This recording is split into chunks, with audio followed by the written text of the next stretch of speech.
예수께서 부활하시던 날 제자들은 그것을 깨닫지 못하고 유대인들이 무서워서 문을 꼭꼭 잠그고 숨어 있었습니다. 그때 예수께서 호련히 나타나셔서 제자들에게 너희에게 평강이 있을지어다 이렇게 말씀하셨습니다.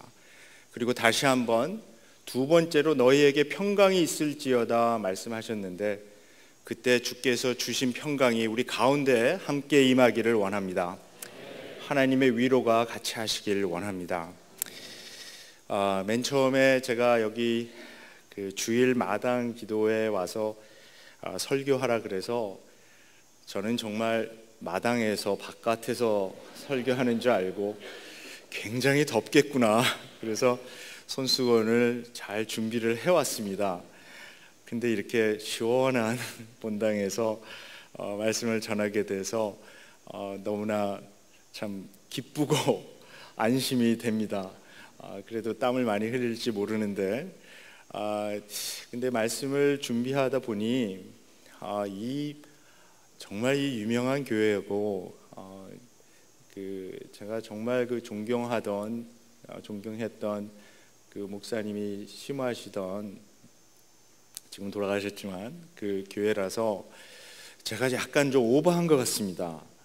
이 교인들은 굉장히 수준이 높을 거라고 생각해서 좀 너무 메시지를 오늘 아침에 읽어보니까 조금 복잡합니다, 메시지가. 근데 제가 항상 이렇게 얘기하는데 항상 복잡합니다. 더군다나 오늘 또 이 히브리어 단어를 몇 개를 좀 얘기를 해야 될 것 같습니다. 그래서 일단 먼저 좀 양해를 구하고요. 제 직업병 비슷하게 학교에서 이제 헬라어도 가르치고 그래서 미리 양해를 좀 구하고, 그러나 그 히브리어가 무슨 뜻인지는 정확하게 제가 설명을 드리도록 그렇게 하겠습니다.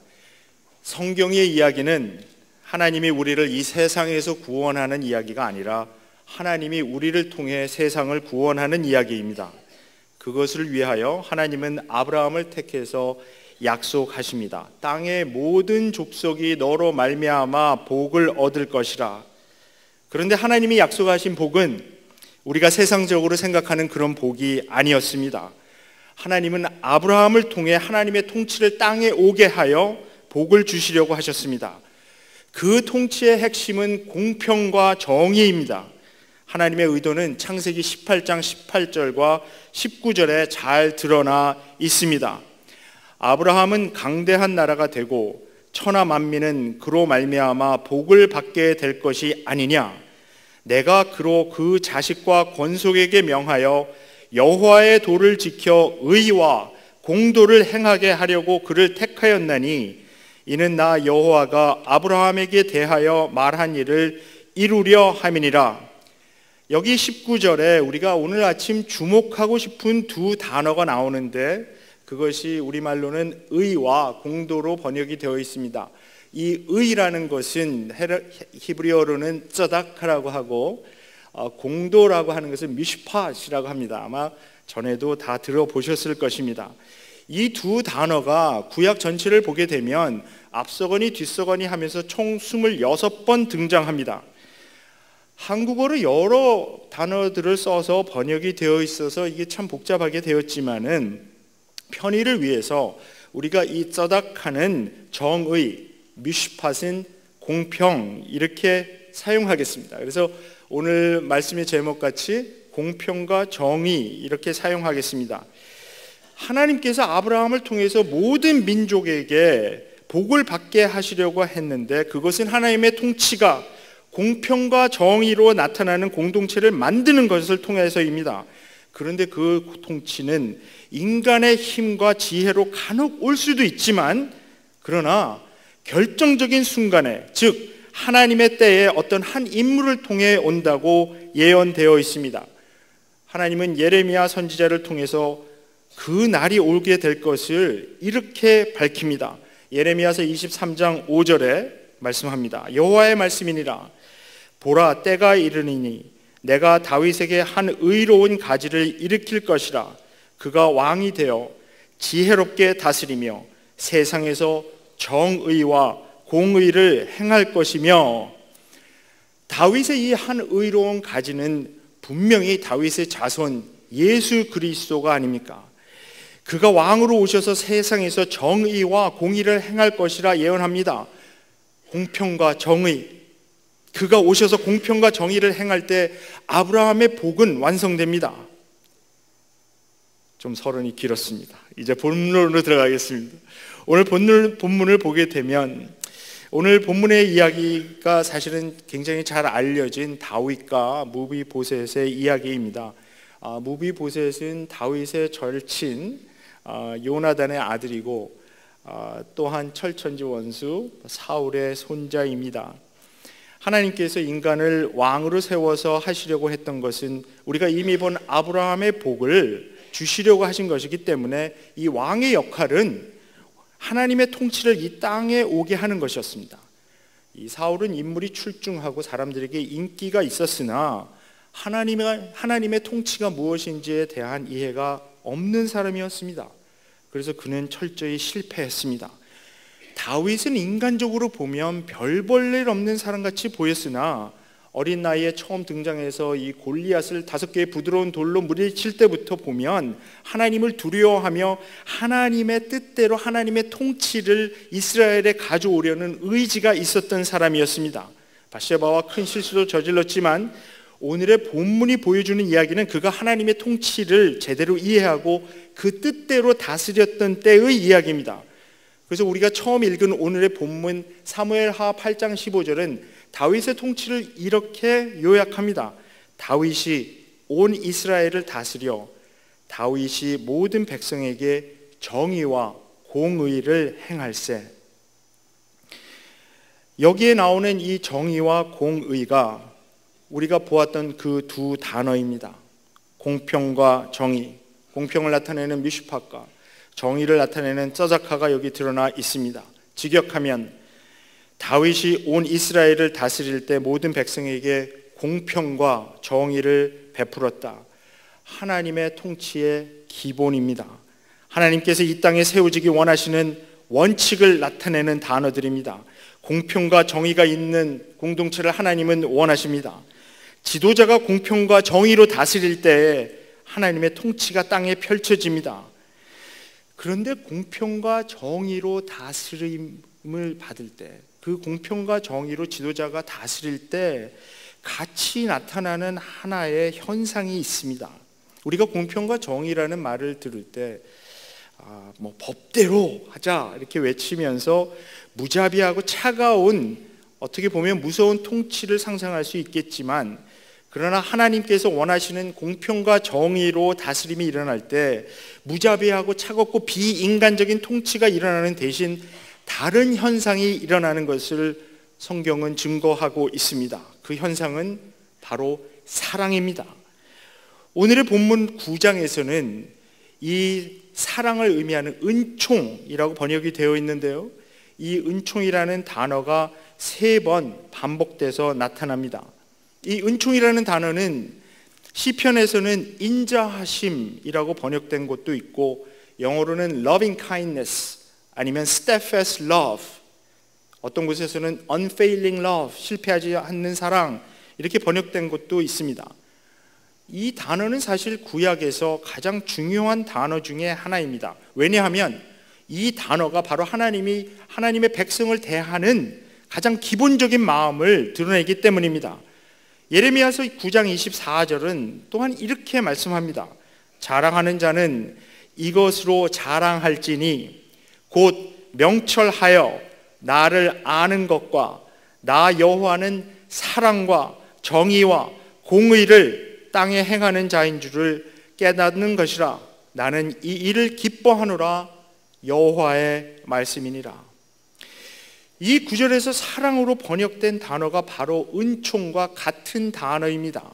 사랑과 정의와 공평, 그러니까 우리가 전에 보았던 그 공평과 정의가 이 두 단어와 함께 이 은총이라는 단어가 나오는데, 이 단어는 히브리어로는 헤세드라고 합니다. 많이 들어보셨죠? 이 헤세드가 보여주는 것은 하나님의 신실한 사랑입니다. 그래서 어떤 곳에서는 영어로 faithful love 이렇게 번역된 것도 있습니다. 하나님의 신실한 사랑, 또는 실패하지 않는 사랑이라고 표현하면 우리가 먼저 감정적으로 이해하기 쉽지만, 그러나 이 헤세드의 의미는 감정이나 말로 하는 사랑이 아닌 행동에 근거한 아주 충실한 그런 사랑입니다. 약속한 것은 꼭 지키는 그런 사랑입니다. 왜냐하면 이 은총, 헤세드는 언약에 근거한 사랑이기 때문입니다. 하나님께서 그의 백성과 맺었던 그 언약은 일방적인 충성을 요구하는 것이 아니라 쌍방에 오고 가는 투웨이 충성을 의미합니다. 따라서 이스라엘은 하나님께만 섬기겠다고 약속합니다. 그리고 하나님은 이스라엘을 보호해주고 세워줍니다. 그런데 구약에 계속 반복되는 이야기는 이 이스라엘이 하나님께 충성하지 않고 자꾸 다른 신들에게 끌려갑니다. 그랬던 신실치 못한 이야기 속에서도 하나님은 이스라엘을 계속 추적하며 계속 사랑하십니다. 그 사랑하는 것을 나타내는 단어가 바로 이 은총, 헤세드입니다. 하나님의 신실한 사랑, 실패하지 않는 사랑입니다.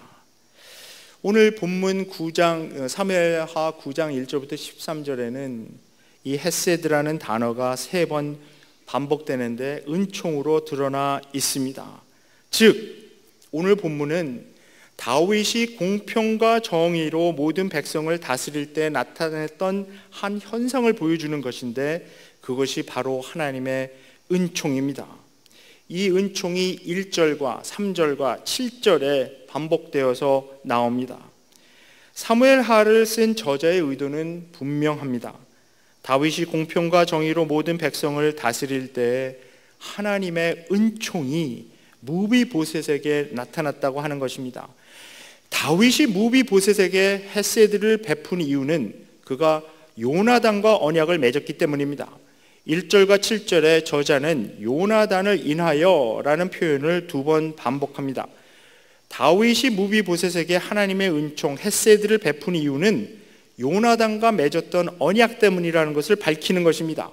정치적으로 생각해 보면 무비보셋은 전왕 사울의 손자이므로 다윗에게는 그 왕위를 위협할 수 있는 잠재력 있는 정적입니다. 어떤 역사든지 자신의 권력을 위협할 수 있는 요소는 깨끗이 없애는 것이 안전합니다. 우리가 사극에서 항상 보는 것 아닙니까? 사극에서 보면 그 전왕, 그 왕조에 있었던 모든 인물들은 싸그리 다 없애는 것을 우리가 많이 보게 됩니다. 그런 무비보셋을 향해 다윗은 하나님의 은총을 베풉니다. 그런데 이 무비보셋은 어떤 사람입니까? 무비보셋은 사무엘하 4장 4절에 사실 약간 뜬금없이 등장하게 되는데요. 이 무비보셋을 이곳에서 소개하는 이유가 이제 9장에서 밝혀지는 것이죠. 생각해 보면 좀 불쌍한 사람입니다. 그 사무엘하 4장 4절에 이렇게 나옵니다. 사울의 아들 요나단에게는 다리 저는 아들 하나가 있었으니 이름은 무비보셋이라. 전에 사울과 요나단이 죽은 소식이 이스라엘에서 올 때에 그의 나이가 5살이었는데 그 유모가 안고 도망할 때 급히 도망하다가 아이가 떨어져서 절개되었다. 그러니까 너무 불쌍한 친구죠. 이 유모가 도망가다가 죽을까 봐 두려워서 도망하다가 아이를 5살 때 떨어뜨려 갖고 이 다리가 절개된 그런 기구한 운명을 갖고 태어난 사람입니다. 이 무비보셋이 2 다리를 저는 장애인이라는 사실은 오늘의 본문에도 2번이나 강조되어 나타납니다. 다윗이 보여준 하나님의 은총은 무비보셋의 형편과 대조되어 더 크게 나타납니다. 자, 다윗이 사울의 집안에 살아남은 사람을 찾을 때 사울의 집안에서 종노릇하던 시바라는 사람이 무비보셋을 처음 언급할 때도 그가 2 자리를 전다는 것을 밝힐 정도로 이 무비보셋에게는 2 다리를 저는 장애가 그의 정체성과 연결되어 있습니다. 더구나 변변히 살 집도 없어서 마길이라는 사람의 집에 얹혀 살고 있다고 본문은 저희들에게 알려주고 있습니다. 이 다윗이 무비보셋을 만나는 장면이 대단히 극적입니다. 6절을 한번 보십시오. 저자는 무비보셋을 사울의 손자이며 요나단의 아들이라고 소개했는데, 이 흥미로운 것은 이 무비보셋이라는 이름이 원래 그의 이름이 아니었다는 것입니다. 역대상 8장 34절과 9장 40절은 요나단의 아들의 이름을 무립바알이라고 소개하고 있습니다. 이 무립바알이라고는 이 이름에 들어있는 이 바알은 우리가 성경에서 자주 보는 그 가나안 땅의 그 신, 바로 그 바알입니다. 이 사무엘 하나 역대상의 저자들은 이 이름에 대해서 다른 언급을 하고 있지는 않지만, 이 사무엘 하의 저자는 이 무립바알이라는 이름 대신 무비보셋이라는 이름을 사용해 그를 소개하고 있습니다. 그런데 이 이름 또한 참 특이합니다. 왜냐하면 이 보셋이라는 말은 히브리어로 보셋이라는 말인데 수치를 나타내는 단어입니다. 즉 그의 이름에서 우리는 이 사람이 하나님의 은총을 받을 만한 아무 자격이 없는 것을 깨닫게 됩니다. 이 사람의 이름에는 원래 이방신의 이름이 들어가 있었습니다. 또 그 이름은 수치를 동반한 이름이었습니다. 그러나 하나님의 은총은 자격을 따지지 않습니다. 무비보셋은 다윗에 와서 엎드려 절했다고 말하고 있습니다. 이 엎드려 절했다라고 하는 표현은 주로 하나님께 예배할 때 드리는 행동을 묘사하는 단어입니다. 무비보셋은 정말 다윗 앞에서 바짝 엎드린 것입니다. 아마 자기가 생각할 때 자기는 죽은 목숨이라고 생각했을 것입니다. 자기를 왕의 종이라 낮추어 부릅니다. 더 나아가 그는 자기 자신을 죽은 개나 다름없는 사람이다 이렇게 부릅니다. 죽은 개나 다름없다니요. 너무나 참 불쌍한 표현 아닙니까? 그러나 다윗은 그의 이름을 부릅니다. 왕이 이름을 부르는 것을 가볍게 볼 수는 없습니다. 이름을 불러주는 것은 관계의 시작입니다. 더구나 왕이 불러줄 때 그 이름은 더 이상 수치스러운 이름이 아닙니다. 하나님의 은총을 드러내는 구원의 메타포가 여기서 이제 시작이 됩니다. 다윗은 그에게 무서워 말라라고 안심시킵니다. 그리고 선포합니다. 내가 반드시 내 아비 요나단을 인하여 내게 은총을 베풀리라. 반드시 꼭 베풀리라 약속합니다. 그리고 사울이 가지고 있던 토지까지 전부 다 회복시켜서 다시 돌려줍니다. 그리고 너는 항상 나의 식탁에서 같이 먹을 것이다. 이 네 개의 구원의 메타포가 연결돼서 여기 나오고 있습니다. 무서워 말라. 반드시 은총을 베풀리라. 땅을 회복하게 될 것이다. 왕의 식탁에서 영원히 같이 먹을 것이다. 우리가 시간이 있다면 하나하나 짚어보겠지만 시간 관계상 그냥 넘어갑니다. 그런데 오늘의 본문의 이야기는 다윗이 공평과 정의로 온 백성을 일어날 때 하나님의 은총이 드러나게 되었다. 그 어떤 것도 이 다윗의 사랑의 행동, 헤세드를 막지 못했습니다. 정치적인 이유가 막지 못했습니다. 즉 자기의 잠재적인 정적이 될지도 모른다는 사실이 이 사랑의 행동을 막지 못했습니다. 사회적인 이유, 그가 두 다리를 저는 장애인이라는 사실이 그가 왕의 식탁에서 왕자처럼 먹는 것을 막지 못했습니다. 무비보셋의 이름이 가지고 있었던 수치도 그가 하나님의 은총을 받는 것을 막지 못했습니다. 자기 자신을 개처럼 여기는 낮은 자존감도 하나님의 은총을 막지 못했습니다. 다윗이 공평과 정의로 땅을 다스릴 때 그는 요나단과 맺었던 언약을 생각해내었습니다. 그는 신실하게 그 언약을 지켰습니다. 헤세드는 신실한 하나님의 사랑입니다. 어떤 조건도 뛰어넘는 실패하지 않는 사랑입니다.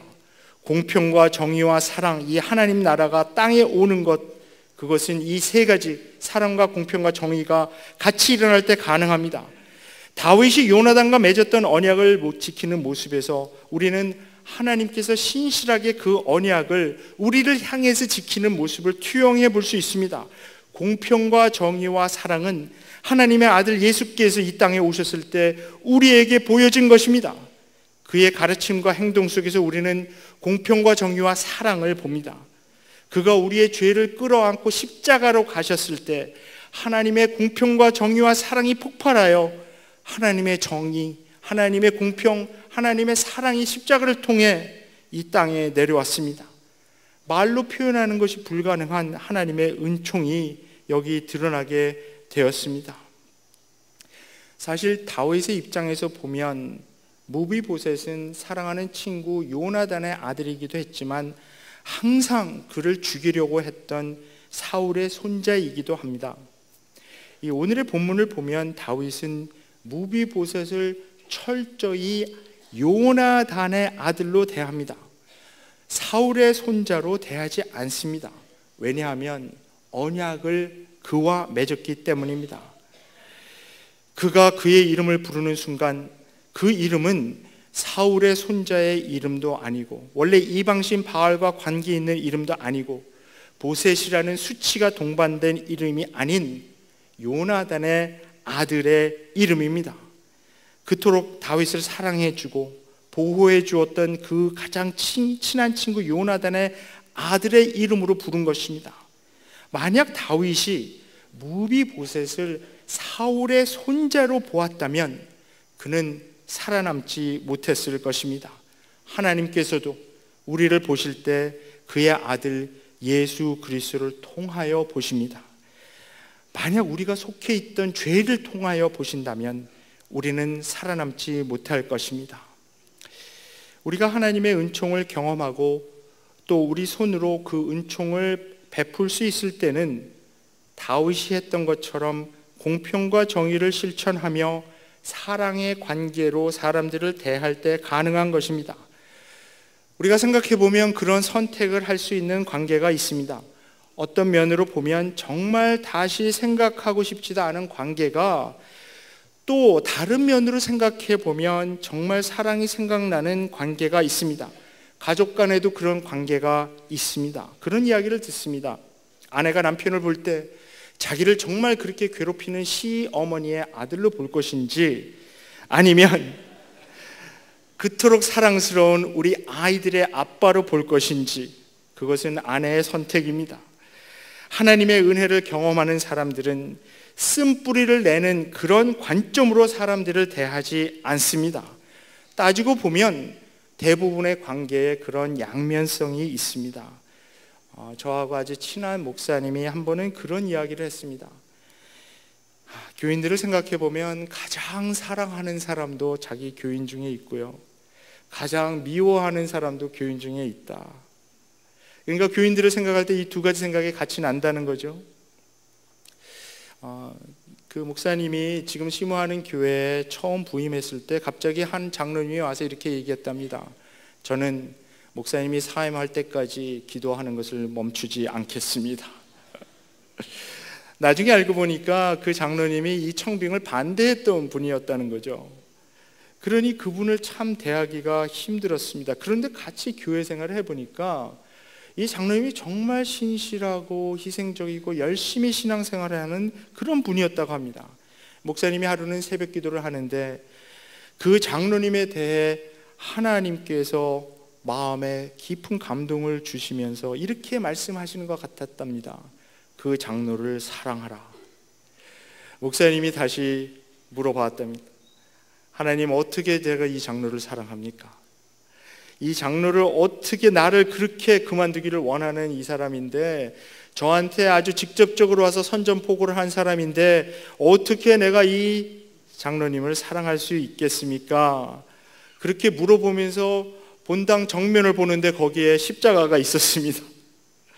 목사님이 깨달았던 것은 그 장로님을 그리스도의 십자가의 관점에서 보면 사랑할 수 있었다는 것입니다.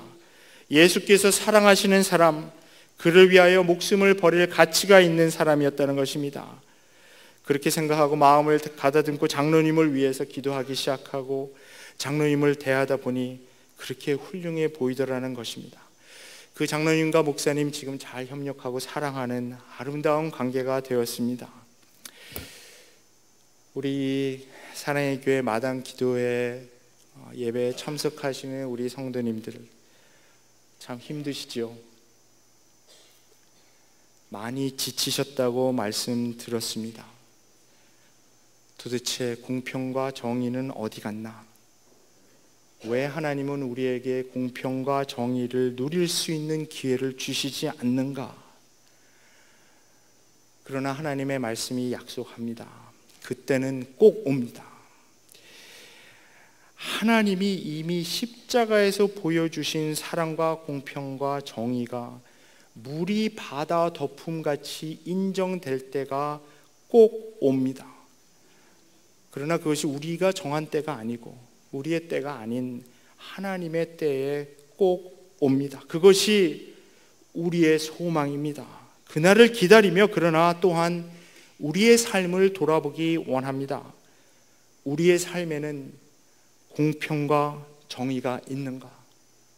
우리의 생활에는 공평과 정의를 실천하고 있는가? 하나님의 다스림, 하나님의 통치를 정말 무엇보다도 원하고 있는가? 다윗과 무비보셋의 이야기에서 우리가 보는 하나님의 은총의 이야기는 그저 옛날에 일어났던, 먼 옛날에 일어났던 그런 이야기가 아니라 하나님 나라를 원하는 우리의 이야기입니다. 우리가 하나님으로부터 은총을 입은 것은 그리스도께서 세우신 새 언약 때문입니다. 그 언약의 관점에서 하나님께서 우리를 보시니까 하나님의 은총이 넘쳐납니다. 오늘 아침 우리의 질문은 이것입니다. 우리가 오늘 하나님의 은총을 베풀어야 하는 우리의 무비보셋은 누구인가? 나의 무비보셋은 누구인가? 하나님께 진지하게 여쭈어 봅시다. 하나님, 내가 오늘 하나님의 은총을 베풀어야 하는 나의 무비보셋은 누구입니까? 기도하겠습니다.